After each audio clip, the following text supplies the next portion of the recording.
I am going to the Warhammer World Grand Tournament in just a couple of days. Heat number 3.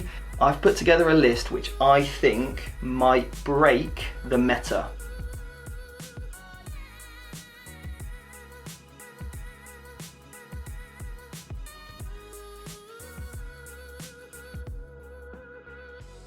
Welcome to Vanguard Tactics.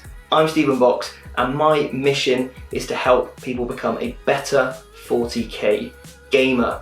Now in this video, what I'm going to be doing is I'm going to be covering my Grand Tournament qualification at the Warhammer World GT Heat 3. I'm going to be going over the preview of my list in the days before. I'm going to be showing you some footage at the event and also the Roundup.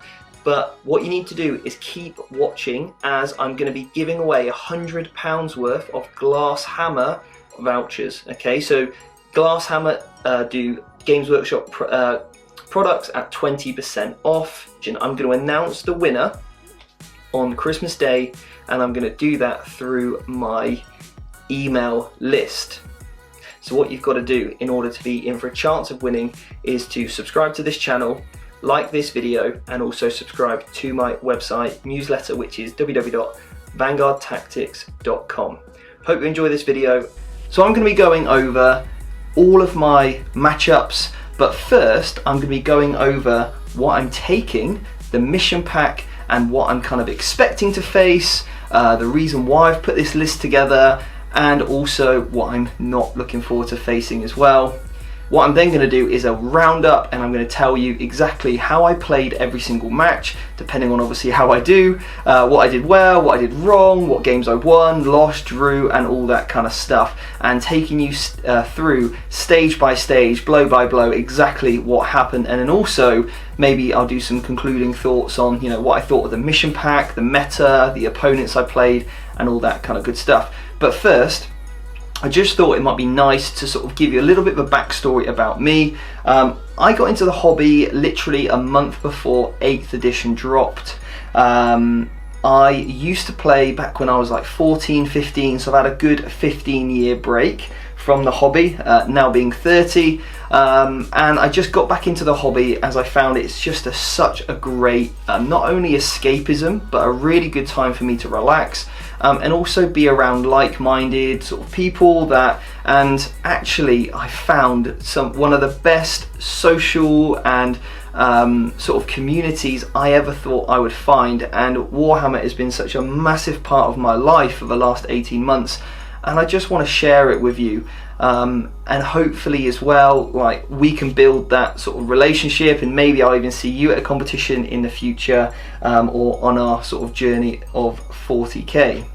This became a really good way to just focus on something else, just sit back, enjoy the hobby. And it was actually during one of my bodybuilding competitions I was preparing for. I had to do a lot of cardio, I was on the treadmill, and I found myself downloading the Deathwatch game on the app. On the App Store, should I say, and I got absolutely addicted to this game, and it was the one thing that got me through the entire cardio sessions that I had to do.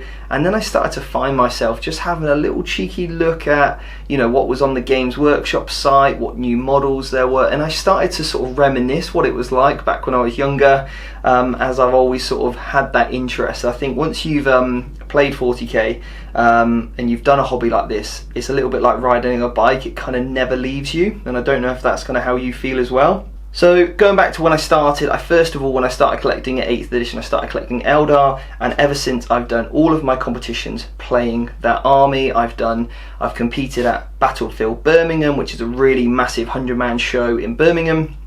I've had some really good placings, like top 10, top 4. I've had a few undefeated competitions at Warhammer World during some of the more narrative events. And I've also competed at some of the ETC events, which is basically an organisation that run really highly competitive games. And it's a combination of Maelstrom and Eternal War missions, and they actually have a team tournament in Croatia, which I was very lucky enough to go and stream with Glasshammer, who streamed the entire event. They invited me along to commentate, and I had a wicked experience over there. I actually played in the singles, the single event the couple of days before, and at this point as well, I'd like to give Glasshammer a huge shout out as well, as a thank you for endorsing this channel, which is absolutely wicked, and thank you for those guys. And I'm sure there's gonna be loads of cool, exciting things coming through this channel and them in the future for you. So I've had some really great experiences, and I want to share that with you. I want to help you become a better 40k player, just as I've done over the last 18 months. It is a very, very tactical game. It can take extreme thought and the meta, like what everyone's currently playing. It tournaments all the time, currently changes.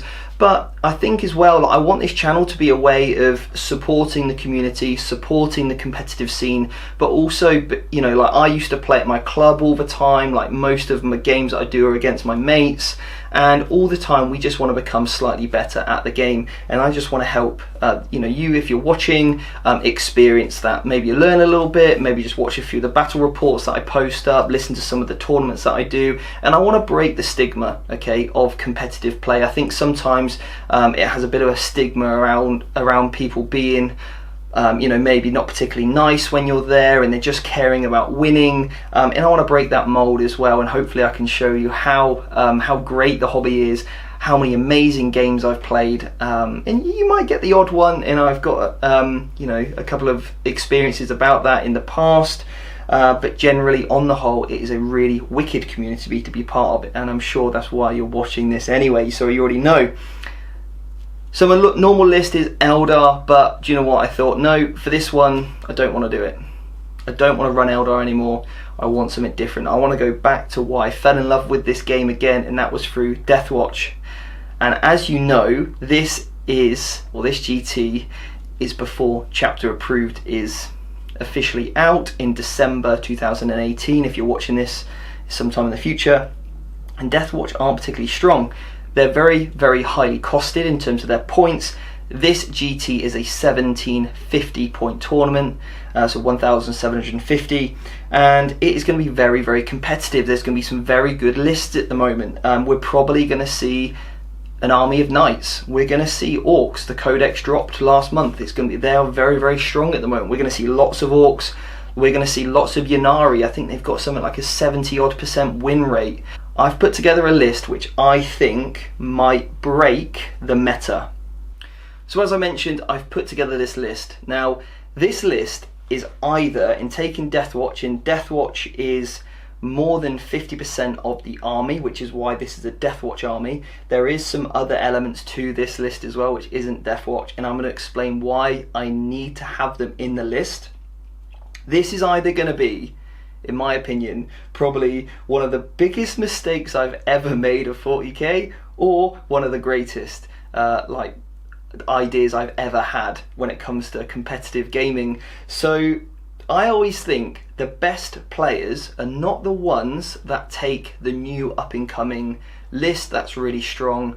I think the best players take the lists that break those, beat those, and know how to play against them. And I think this list could do exactly that.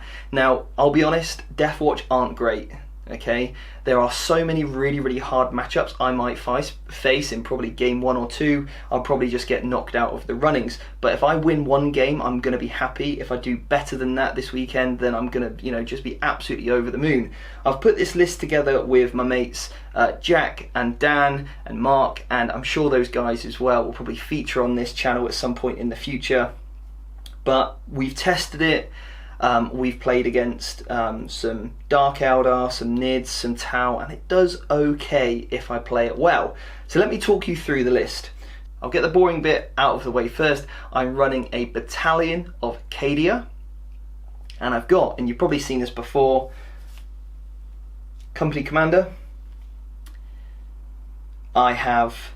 He is going to be the warlord, so he allows me to regenerate command points on 5s. I'm going to give him a relic as well, the Corvus Aquila, I believe, and that also allows me to regain a command point if my opponent spends a stratagem point.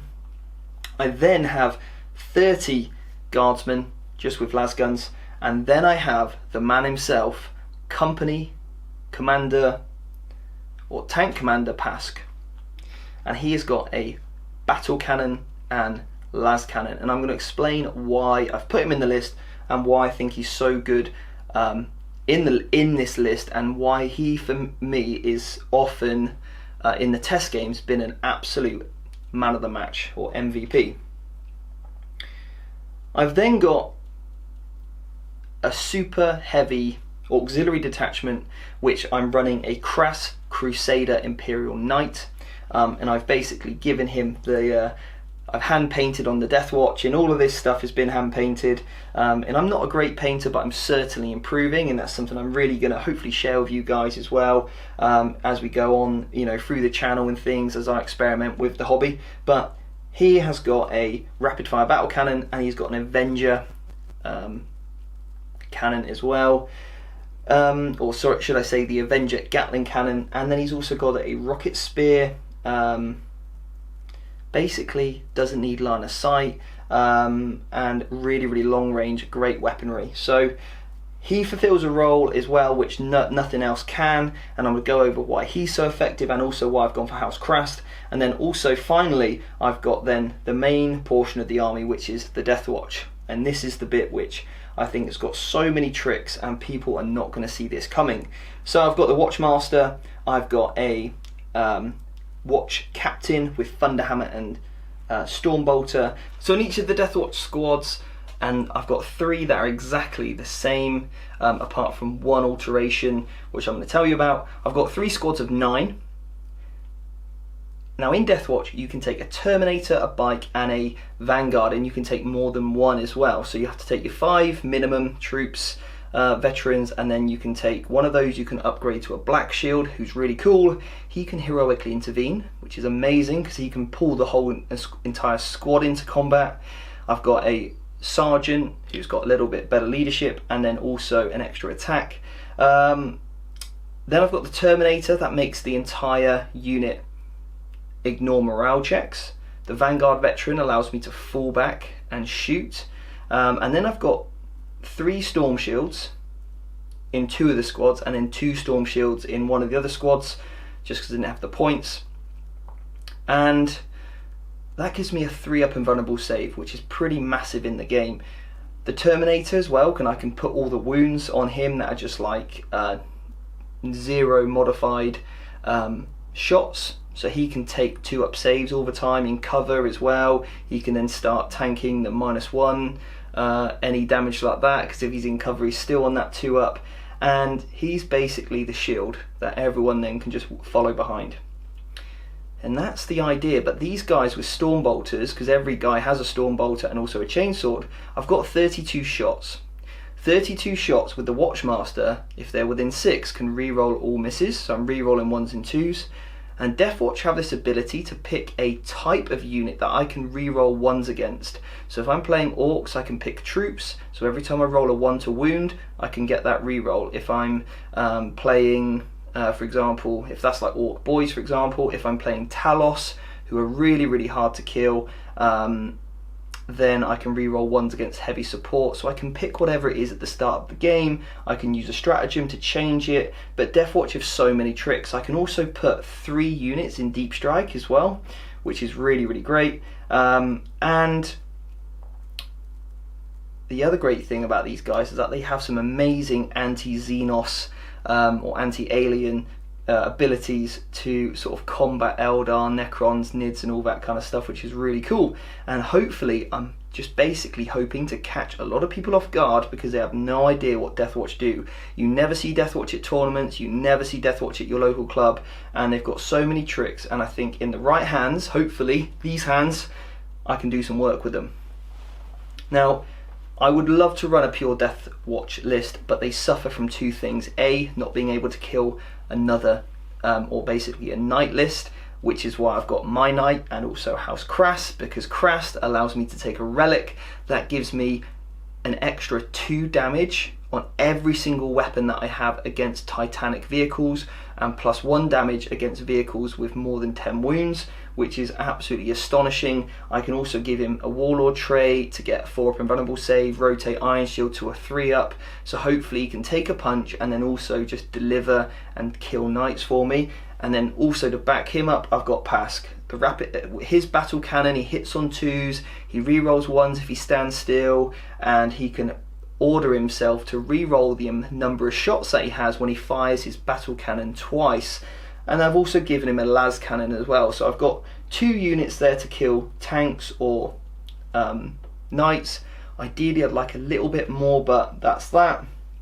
And then obviously I've got the guard to help me out with a little bit more CPs in case I need those. And also I found in my test games is that I needed something to screen either the knight or the Deathwatch or Pask. So they're there, grab some objectives, screen, and they'll do a really great job hopefully.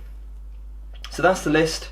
The other great thing that I didn't explain about Deathwatch is that you get 4 types of shots with those guys, with their Stormbolters. You choose before you shoot what type of shot you want to use. It's called special ammunition. I can either go for one that allows me to get +1 to hit if I'm hitting someone in cover. I'm not choosing that one. I've got the other one, which is I always wound on a 2 unless you are a vehicle, and that's called Hellfire, and I'm probably going to use that one the most. And then I've got another one which gives me an extra 6-inch range and also -1 AP, or reduced by 6-inch range and then gives me an extra -2. Okay, so I've got Stormbolters that can get up to -2 AP. Still 1 damage, but with essentially what is 100 Stormbolter shots should bring some things down, I'm hoping. So that's the list. If you've got any questions, by the way, please put it in the comment section below. Next up, I'm going to quickly talk about what I don't want to face, what this list really is great against, and what it's going to really weak against. And then I'm going to be going over stage by stage on how all of my games went. So I'm really hoping that what I do end up facing is the current meta. Okay, now I think the best players are the ones that can build a list that beats those meta list armies. And the meta list armies are the current, like, basically really good ones that always reach top tables. I think that in order to break the meta, the person that wins the tournament is the person that can do exactly that. So the current meta at the moment, we see lots of, for example, NID, so Gene Stealers, we see lots of bodies on the ground from Orcs, and we see a lot of Horde, Tau, Guard, and also some really tough units like Talos that are monsters, and also Plague Bearers. So I'm hoping that if I come against a Horde army, which there's a lot of at the moment, this army is going to do really well, because I've got the rerolls on the Deathwatch, I've got the Knight that can put out a lot of shots, Pask can also put out a lot of shots, and I just know that if I get in rapid fire range with these Deathwatch, they are going to tear through every single body on the ground. The Watch Captain can take a relic, so I can redeploy a unit as well. I'm hoping that's going to catch some people off guard.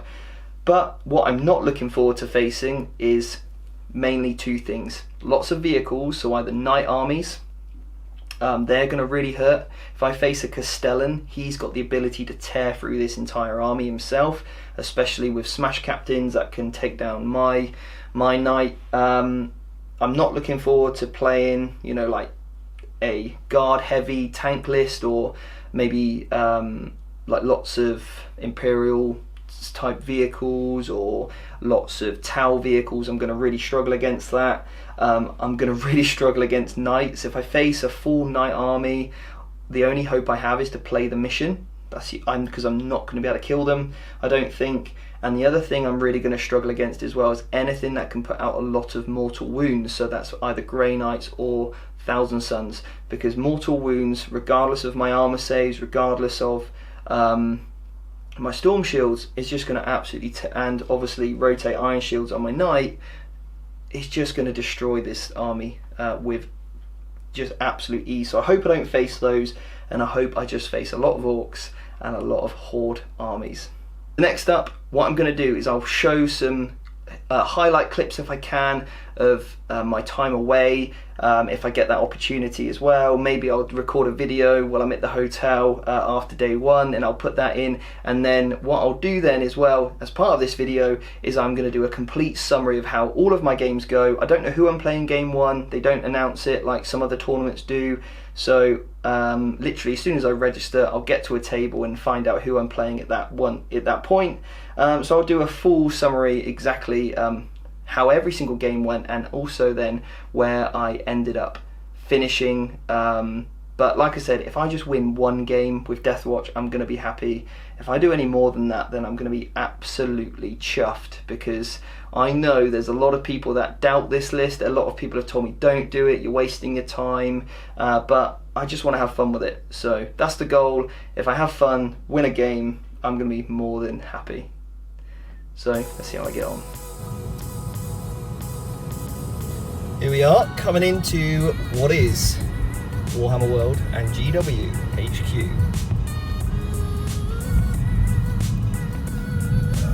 Pulling up. This must be where all the rules happen. And then you'll shortly see, if you've never seen Warhammer World before, there's some more of their offices. And then, there it is, look. Here it is. Here's Warhammer World. All the gamers outside, ready for day one of the grand tournament. I'm very excited. So it's day one at the Warhammer World GT Heat number 3. Yeah, really excited to get in, get registered, and see what I'm up against game one, and see what the first mission's going to be, because none of this gets revealed just yet. So very exciting times, but we are still in the unknown. So I'll catch up with you guys later and let you know how I'm getting on.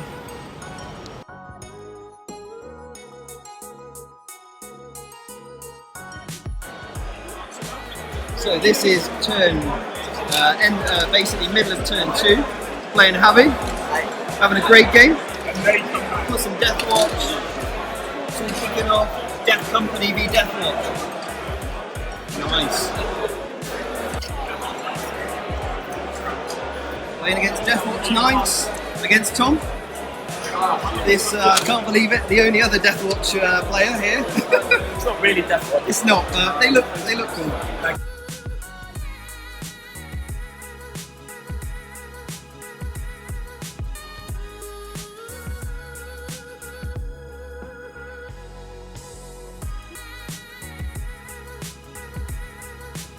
Well, what a day it's been today at the Warhammer World Grand Tournament Day 1. So I'm going to give you a little roundup so far. So obviously this morning, kind of got checked in, sort of basically had to hand in our lists, kind of caught up with some of the people that have seen a few tournaments before, which was great. And then game 1, I can't believe it, but I draw not Xenos list, which I was hoping for. Obviously Deathwatch quite good against Xenos. I'm drawn against Blood Angels, Imperial Guard, and Helverin Knights. So they've got plenty of guns, very long ranged. He had like Devastators, we could do like the Mortal Wounds, and he's got Death Company, Lamatis, so they're re-rolling, Smash Captains, Thunderhammers, you name it, the sort of, and then obviously the Loyal 32, and then also what really hurt me was Scions with plasma weapons. So yeah, rapid fire plasma, that actually that hurt quite a lot. So that was game number 1, and I'm going to do a full roundup on that later, because I'm literally exhausted at the moment. Got Domino's on the way. But anyway, actually I'm not going to spoil it, I'm going to wait. So that was game 1. So game 2, I draw, can't believe it, 5 Knights. And the guy actually had his painted like Deathwatch, couldn't believe it. So this guy also played Deathwatch at his last tournament, so knows all the tricks. And anyway, he's got 5 Knights. He's got a Castellan, he's got 2 Helverins, and he's got 2 other Knights. So one with the like Endless Fury Avenger Catler cannon, and then also one with the Thermal cannon. So really hard matchup for me, this one. And yeah, literally I rocked up, saw what he got, and I put down on the table, and I literally said to him, look, should we just go to the bar? I think you've got this one. So, but this mission was Ascension, where my characters will, and his characters that are knights will basically progressively score from chapter approved. So that was game 2, and again, I'm going to do a full review at the end of this video on exactly what happened turn by turn, and give you the lowdown and also the results. And then game 3. So I get to game 3.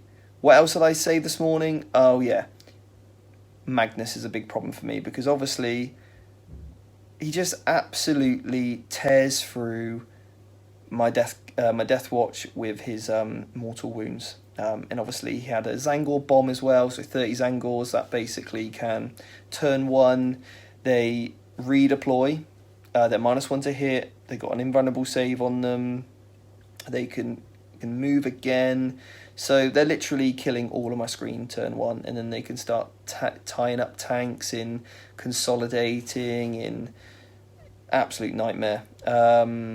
And then he has some other bits and bobs like Araman and Rubric Marines, and Rubric Marines are really tough for me to kill because obviously they've got a 2-up save. So yeah, I'm absolutely exhausted. I've played 3 matchups. The first one was kind of okay, it was a bit of a mix, but the other 2 matchups are absolutely dreadful for me. So, but I'm going to go through game by game on how I get on, and I want to keep the suspense, but I took some pictures, so I'm not sure if I'll put them in now or maybe at the end when I go do the full sort of like Voxcast on how it all went. But yeah, I've really enjoyed it. Played 3 great guys, 3 really good games, and that's the most important thing. If I get some, favourite game votes, that'd be nice. Favourite army votes, that'd also be nice as well. Maybe claw some points that way. But yeah, so far so good. I'm enjoying it, and 2 more games tomorrow, so we'll see what I can do. But yeah, till tomorrow. Time for Dominoes. See you later. So, final game against the one and only Lawrence Baker from Tabletop Tactics.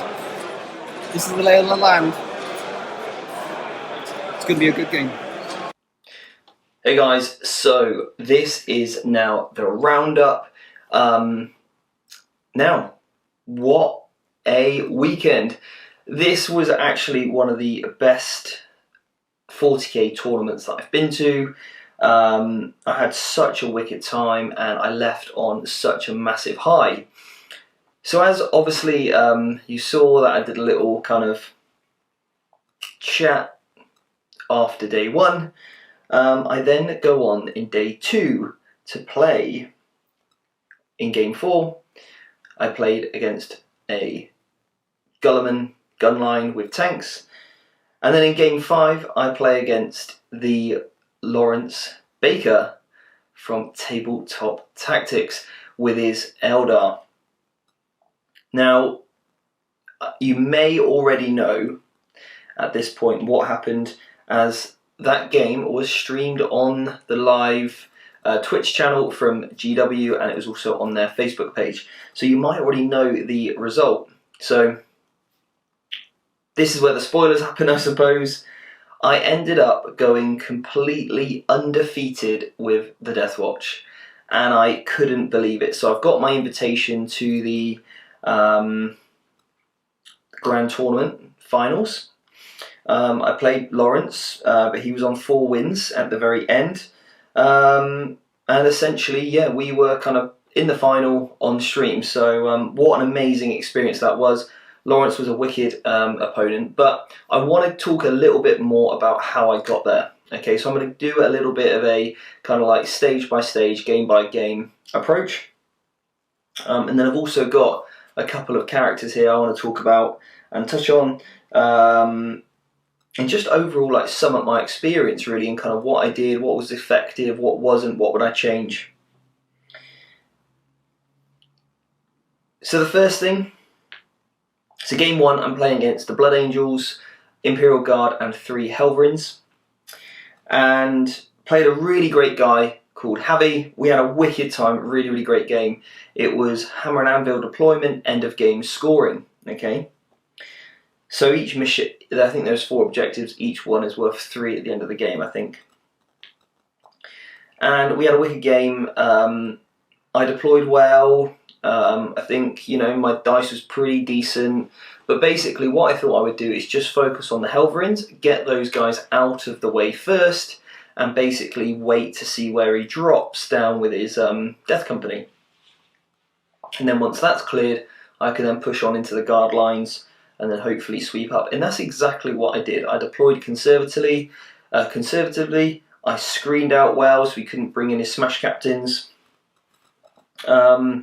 And the only thing he could attack with his smash captains when he did come down was my guardsmen, so I was screened pretty well there.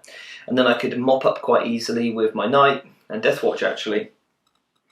So that game went pretty well. The other great move that I had was when he dropped in his Death Company to combat my Deathwatch, as they were sort of, basically I deep strike down first, my Deathwatch.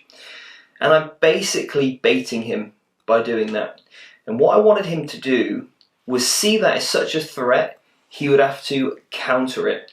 So rather than his Deathwatch going exactly where I don't want them, and that's in my lines, trying to attack my knight, he was forced to try and basically attack my Deathwatch. And straight away, I can play a stratagem, Auspex scan, and I can start to shoot him in his movement phase. So yeah, I did that, and that worked out pretty well. Killed a few, killed then a few more in Overwatch when he charged in, and then basically I managed to tank all of the saves on the Terminator and the Storm Shields.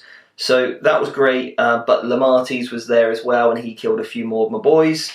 But basically I managed to wipe out all of the Death Company.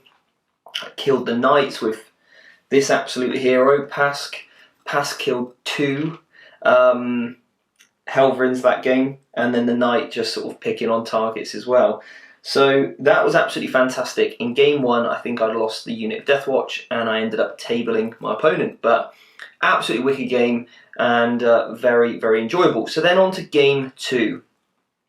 I'm obviously on a big win, scored 6 points, and I'm up against 5 Knights. Now this is the list that I was kind of having nightmares about and really hoping that I didn't face. I was okay with a soup Knight list, but what I didn't want to face was 5 Knights. I didn't think I had the ability to kill it. So what I did was I focused on the mission. It was Ascension. Now Ascension mission is basically where there is 3 objectives. They are in the middle of the battlefield, spread evenly apart, and your characters will basically score for you. Okay, so if a character's on that objective, it will claim it over troops, and then what will also happen is every turn that that character is on there for another time, it will get you 2 points. So for example, the first time a character's on an objective, it will score 1. If it's on there for your next turn, you'll score 2. If it's on there for 3 turns, you'll score 3, and so on. So what I did here, I actually seized the initiative. Not that I did much, because both of these guys completely whiffed, but what I did was saw where he deployed, put my knight completely on the other side of the battlefield to his Castellan, sort of kept him out of range as best as I could, went for the 4 up and runnable save on him, and then I could rotate Iron Shields, and that would basically keep him alive. Then what I did was, so he was deployed one way, Pask was out of range as well, which was good. And all I had to do was pick on 1 knight a turn. That was my tactic, whilst trying to basically score as many points as possible. So pushed all my guardsmen onto the objectives, and then what I did on another objective, I pushed everything. So I pushed my knight onto it, but I also pushed my character. Now what my character, jump pack, Deathwatch character was able to do, jump pack advance, so you know, he's getting a pretty good movement there. He was on that objective then, and then what I used was the redeploy relic. Now what I did was I picked up one of my units of Deathwatch that are already on the board, and I moved them completely around him to basically keep him safe, because I knew what my opponent would do, would go for him, my knight, and leave the Deathwatch alone, and that is exactly what he did. But in that same move, I made my saves on my 3 ups, and then what also happened then was that my character was on an objective scoring every turn. And then all I had to do was pick on a knight every single turn, and that's exactly what I did. So turn 1 I whiffed, turn 2 I finished off the knight I already started on, and then killed another knight. And I can do that with a combination of all the Deathwatch shots, because I've got some really cool stratagems actually with those guys. I've got like a +1 to wound stratagem. They're on like, I can use the -1 to hit shot and re-rolling 1s to wound. So it's quite an effective way of chipping off some wounds. So that's exactly what I did turn 2. And basically every turn, my opponent Tom, really great guy, we had a wicked game. You know, I think he was quite surprised with what the Deathwatch could do. He actually is a Deathwatch player himself, which was really cool, and all of his knights were painted like Deathwatch, so I'll put that in the I'll put that some pictures up. So we had a really wicked game, and he did kind of like, I whiffed turn 1, he whiffed really bad turn 2. The rolls just weren't going his way on that roll, and he'd already used up his CPs to re-roll all 1s basically, because he was House Raven. So he couldn't use that up anymore, and he really needed it. And I think that was probably his biggest problem, was trying to kill this guy in turn 1, and maybe what he should have done was wait for turn 2. But you kind of, it could be one of those things, could have gone completely differently. But yeah, that ended up being a tabling as well. So I knew that if I can get an early lead and stay alive, that was the plan, play the mission, that I would win. And yeah, my character was scoring, you know, for basically scored me majority of my points, and he then had to try and push me off my other objectives or shoot me off, and he doesn't really want to shoot a 600 point Castellan at a unit of 40 guardsmen, you know, a 40 point guardsman unit, although it's on an objective. He wants to try and kill the big stuff that's killing him. So he was in actually quite a dilemma, and I've never really looked at it like that before, so that's really interesting. So really enjoyed that game. Then I'm on to game 3. I'm up against something I've never really faced before. I'm up against Zangors and the Enlightened, Araman, Demon Princes and Magnus. So I'm pretty familiar with what Magnus does, played against him a fair few times.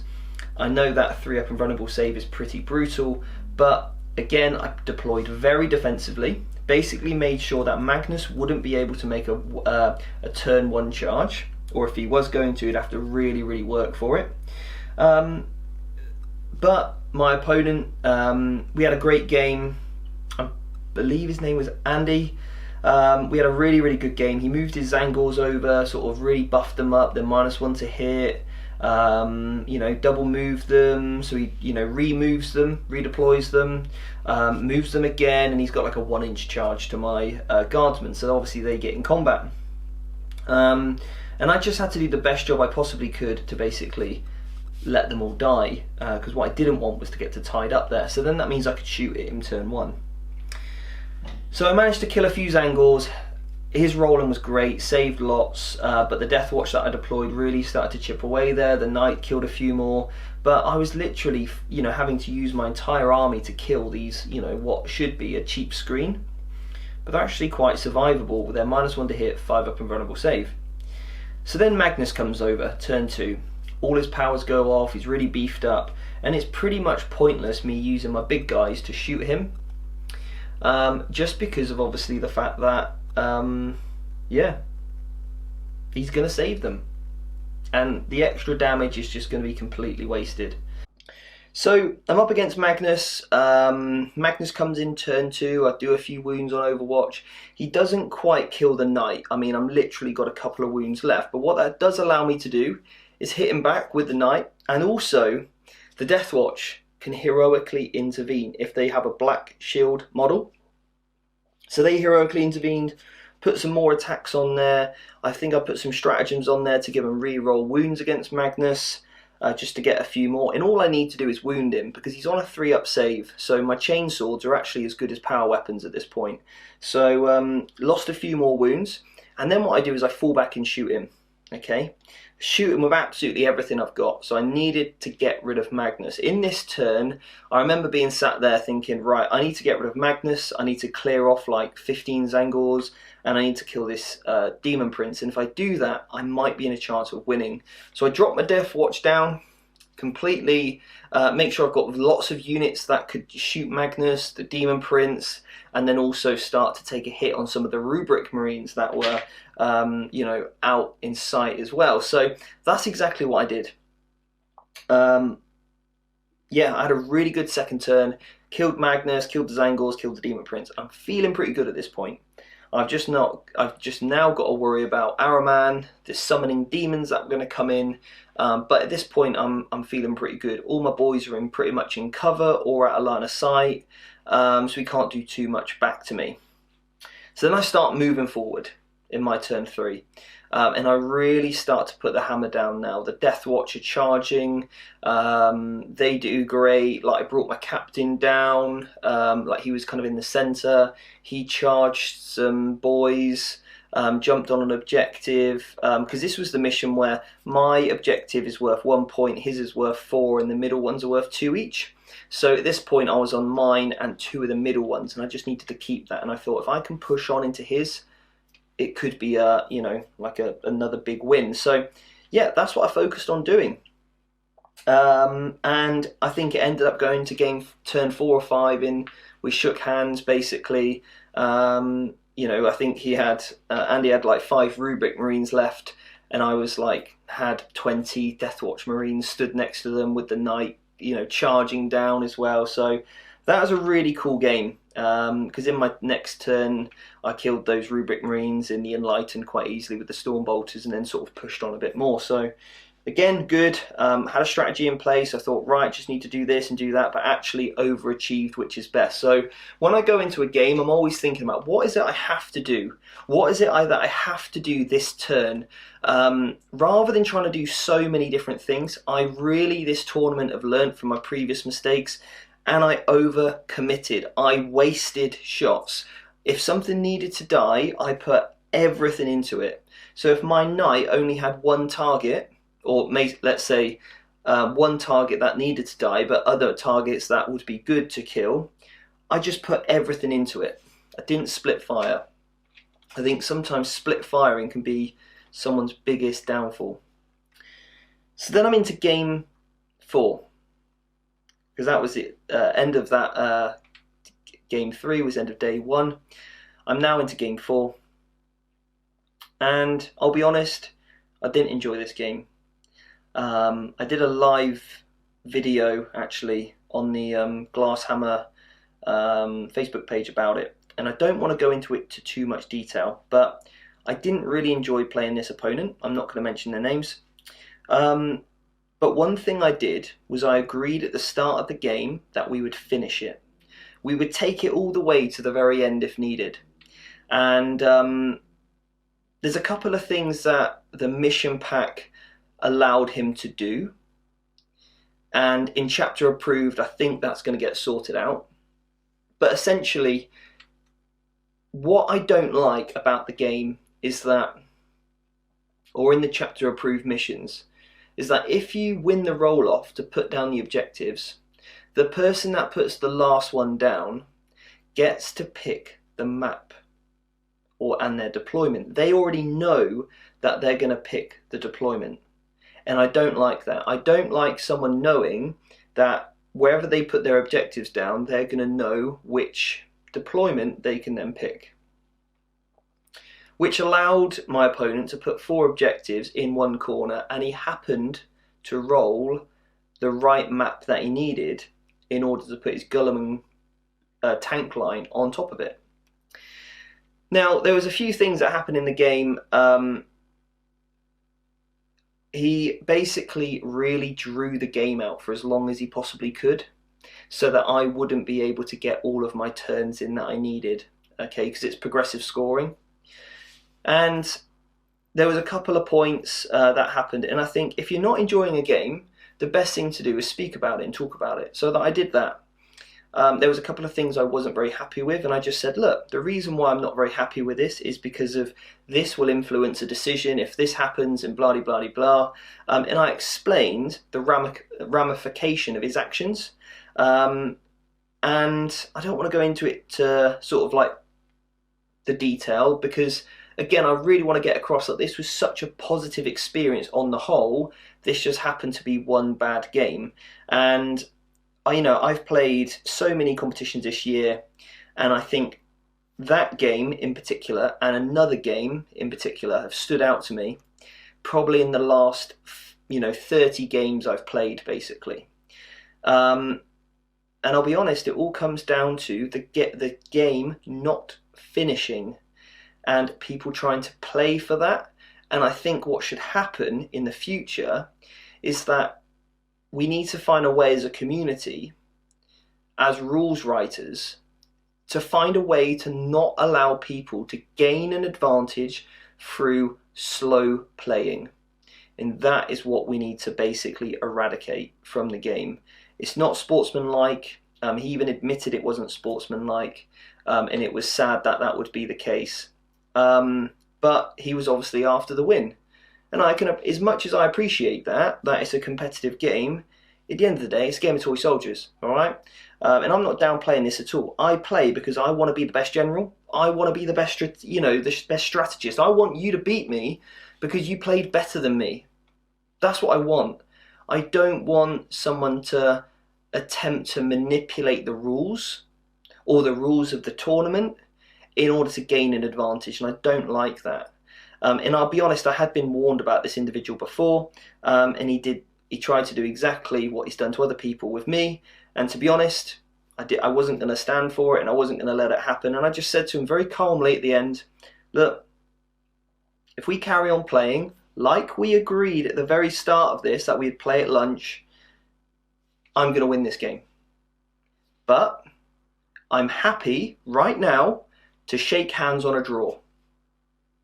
Now, I knew at this point I'm throwing away the possibility for me to win the grand tournament, but I thought, A, I didn't want to play this guy for a single minute longer.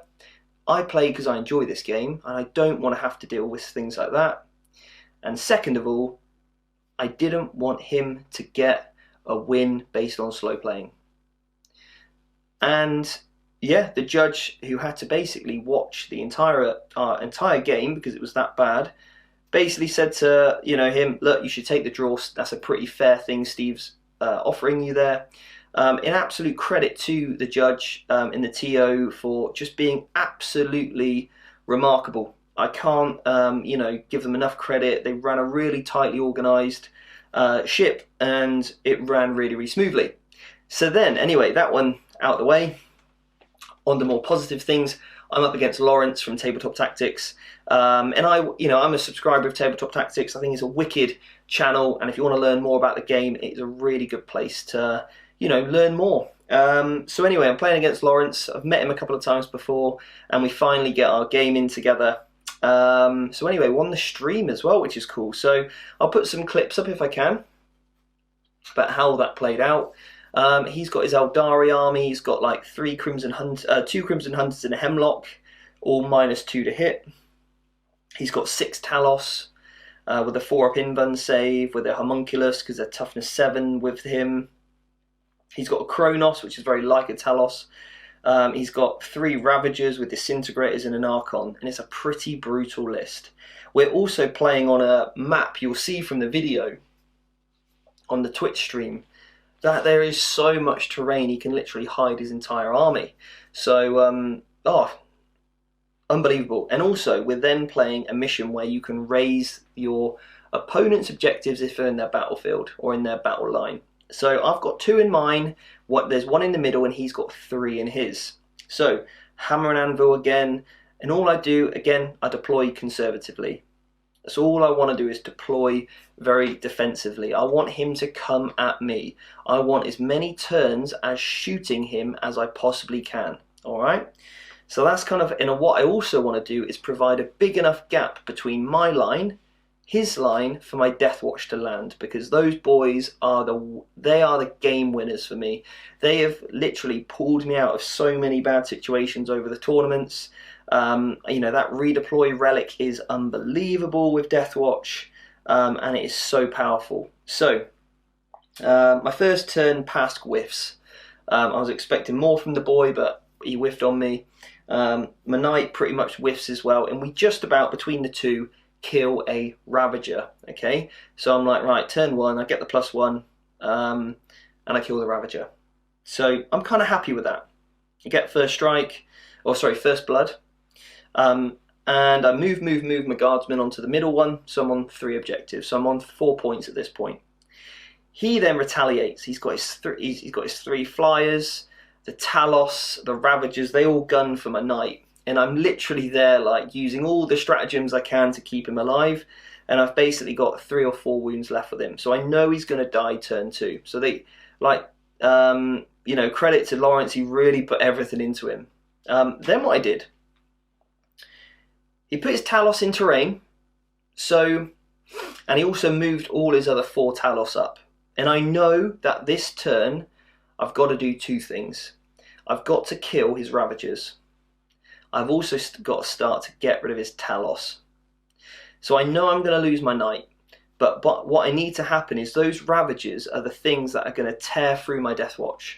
With that many high, like, they're wounding on 3s, rerolling 1s, -3 armor saves, and they're going to start to kill my Storm Shields.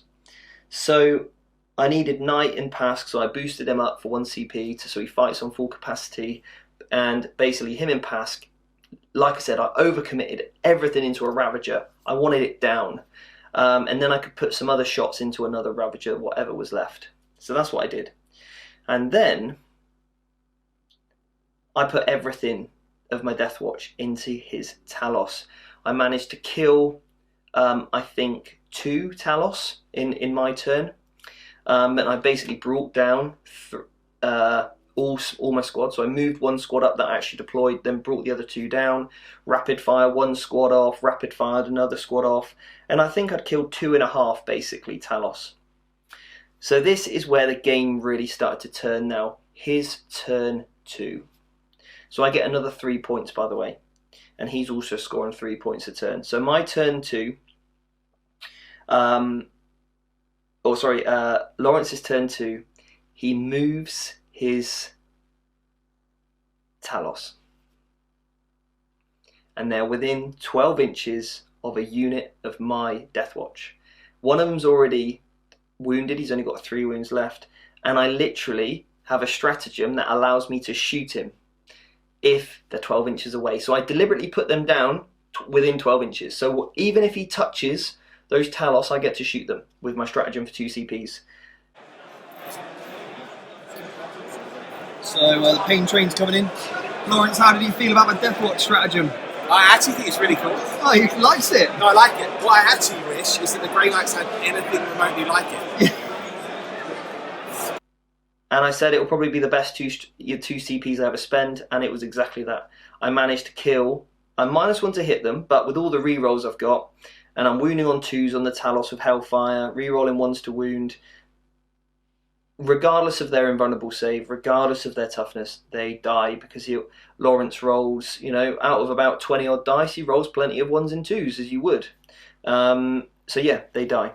Both Talos, I killed 2 Talos in his movement phase. His Crimson Hunters and all that stuff are obviously kill my knight. He gets Jinx off again for the 2nd time with using his Hemlock to take my invulnerable save down by 1. Also turn 1 I went to use rotate Iron Shields. Lawrence use Vect. So basically stopped me using rotate Iron Shields. So I was on a 5-up invuln save, so that was kind of why I took a lot of damage in turn 1 with the knight. And yeah, turn 2, knight goes. Can't do anything about that, but he did his job. He killed essentially 2 Ravagers, that's fine. I'm happy with him doing that. And being basically a bullet magnet, and that's exactly what he was. So anyway, that's that. Then the Talos come in, do a few more wounds on Overwatch. I soak up all the wounds with my Storm Shields, and my Terminators can take all the wounds, and I don't really lose anything to the Talos charge. I then fall back in my turn 3 and completely destroy all the Talos. My captain bounds forwards with his Thunder Hammer, blows up the last Ravager that stood on an objective, and then I burn the objective for another 2 CPs. So I'm quite up at this point. I think it was like 12-8 or something like that at this point. So it's now, and I've got his Homunculus completely surrounded with another unit, my Deathwatch. And then it's Lawrence's turn 3, and Lawrence goes for Warlord, so he tries to kill my 10 Guardsmen, which he does with his Flyers, and then he puts 3 or Pulse Laser and 2 Bright Lancers into my Company Commander, and I basically roll 3 5s, save him on his invuln save, and he survives on his very last shot of the game. But the game only went to turn 3, but it was a pretty clear conclusion, I think.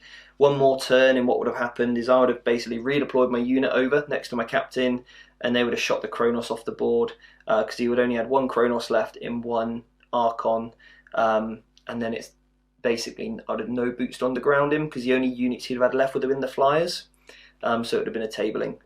So yeah, we really great game with Lawrence. We had a really good laugh. He's got a really dry sense of humour, as have I, and we had great sort of interaction with the commentator as well, and it was brilliant to watch it back on stream. So if you watched that game, let me know. I'd love to know if you did watch it, what you thought. You know, was my summary what you thought? Anything shocked you about how I played? I'd love to know, so please put it in the comment section as well.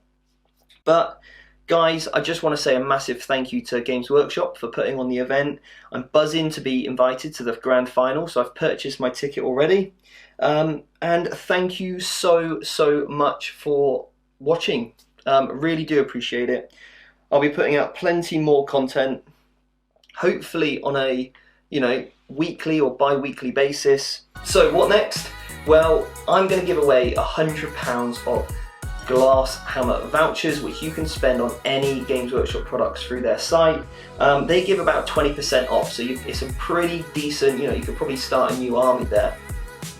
I'm going to announce the winner on the 25th. I'm going to announce the winner on Christmas Day. Okay, so how you know, or how to be in a chance to enter, is what you need to do is a couple of things. I want you to subscribe to the channel, okay? Then what I want you to do is head over to my website, www.vanguardtactics.com, and I want you to subscribe to my newsletter.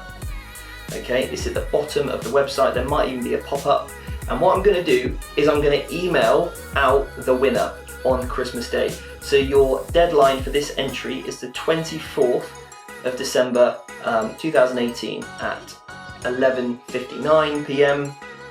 And I'm going to send out an email on Christmas Day to say if you have won. So to be in for a chance, you need to subscribe to this channel and head over to my website to subscribe for my newsletter. And basically what I'm going to do as well, I'm going to send you a cheat sheet for my night. So what relics, warlords, traits to pick depending on who you are playing. And I think you'll find that really useful. And I'm also going to send you my list in a printout version. So if you want to run it yourself, take it down your club, give it a try, then you've got a free list there for you as well to use. So yeah, that's what I'm going to do. As soon as you put your email address in, you'll get those the cheat sheet and the list straight away for free. I'm also now on Instagram and Facebook at the Vanguard Tactics. So I would appreciate any sort of interaction over there as well. But comment below if you liked it, give me a thumbs up, and obviously make sure you subscribe to the channel, subscribe to my emails, and then that way you can be in for a chance to win that competition. So I hope you enjoyed this one, and until next time, that was episode 1 of Vanguard Tactics.